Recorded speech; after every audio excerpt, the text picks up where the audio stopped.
basketball. Ipakita mo yung husay mo sa hardcourt. Come on everybody, show me some moves. Ito kalaro ng bawat Pilipino. Hey, come on everybody sa hardcourt. Come on everybody sa hardcourt. Come on everybody sa hardcourt. Come on everybody sa hardcourt.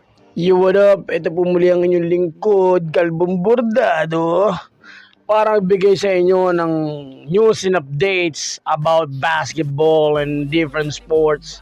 Siyempre about Gilas at ang mga player natin na gumagawa ng ingay internationally yan. At meron tayong bagong update kay Kai Sotto. Siyempre nag-iisang Kai Sotto natin. Nagmula ang content na to kay Tattoo Sports PH. Subscribe kayo dyan kay Tattoo Sports PH, guys. Click nyo rin yung notification bell para update kayo sa mga happenings sa sports, lalo na sa basketball.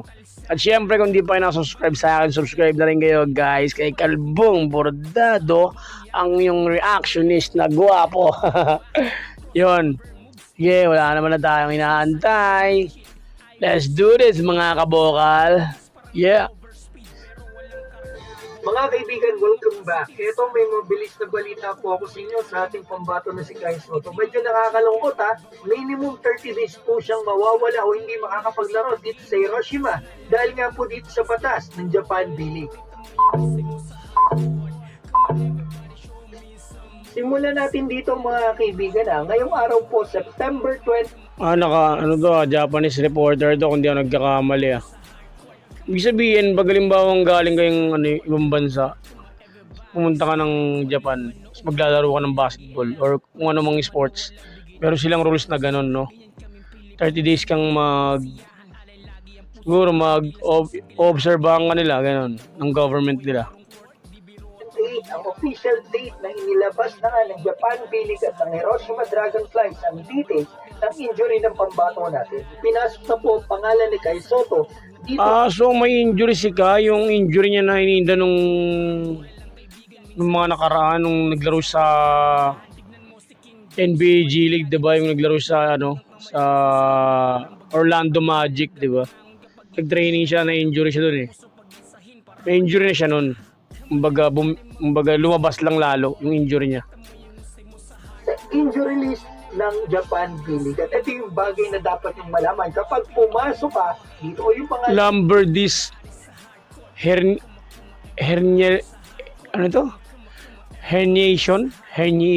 Tama ba? Tama ba ang pronunciation ko, mga kabokal? Ang hirap maging foreigner na mag-English ng ganito ah. Hindi ako familiar sa mga ganitong klaseng injury kasi kadalasan mga alam ko lang na injury, mga back pain, headache, mga gano'n. Hindi ako familiar dito sa hindi naman tayo basketball player, hindi naman tayo atleta na naglalaro sa mga ganitong professional league. Tamang watcher lang tayo eh. Ito yun natin itong mga kabokal.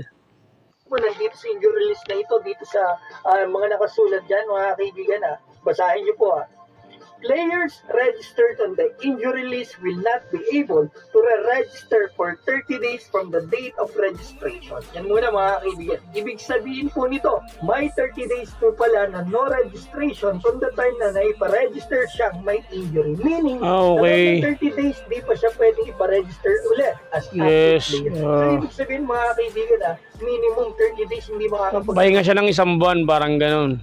Pag nai-register siya ng team niya na consider siya as injured, minimum na 1 month na pahinga. Okay. At hindi lang yan mga kaibigan, dahil dito sa batas na ito ng Japan B-League, kapag nandito ang pangalan mo, ay kahit pala magaling na ang pambato natin sa loob ng 2 linggo, 3 linggo, hindi pa rin siya pwedeng magbalik talaga. Ihintayin pa talaga matapos yung 30 days na batas nila dito para i-cancel o mag-request ang Hiroshima na i-cancel yung pangalan ni Kai Sotto dito sa injury list para ma-activate na ang pambato natin. Bago lang September 28, tapos ang balik niya October 28. Bago lang yun So yun mga kaibigan, ang update po natin sa ating pambato na si Kai Sotto. Nakakalungkot lang talaga na hindi natin siya. Yun, sana Kai kasama namin sa panalangin ng iyong fast recovery at sana makapaglaro ka na at sana mapakita mo the best ang pusong Pilipino sa laban. Yun, alam ko bata pa kasi kayo, marami pa siyang, kumbaga marami pang gulang o marami pang stress sa katawan ng kailangan para ano, malabas niya yung tunay na potential niya. Pero may potential siya, malaki yung potential niya. Andun na siya eh, kumbaga ang kulang na lang sa kanya talaga mag-matured sa paglalaro. Mag-matured yung katawan niya, yung physical, mas mag-matured yung basta matured sa laro, yun lang kulang sa kanya. Maging veterano, kumbaga. Bata pa kasi siya eh. Na mapapanood ng isang buwan or mahigit pa mga kaibigan sa paglalaro ng basketball. Pero isipin din natin na ito yung magandang paraan para at least mas makabalik siya na talagang may papakita niya po yung laro niya at wala na siyang iniinda. Yun po pinakamaling, walang nasakit sa akin. At ito mga kaibigan na hiniling ko po ang inyong suporta at panalangin isa na humuti na po ang kalagayan ng pambato natin. Maraming salamat sa paglalaan mga kaibigan and God bless. Yo, maraming salamat din sa'yo. Tattoo. Siguro marami rin tattoo tong vlogger na to. Tattoo Sports PH.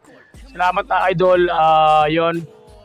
Tapos na ang ating content, ang ating review at reaction update kay Kai Soto. Yon. Sana meron kayong nakuhang impormasyon na mahalaga regarding sa pambato nating si Kai. Yon. At sana isama sa panalangin nyo na magtuloy-tuloy ang kanyang recovery. Yung maraming salamat. Ito po muli ang inyong lingkod, ang reactionist na si Kalbong Bordado, ang pinaka guwapo. Maraming salamat mga kabokal. Yeah!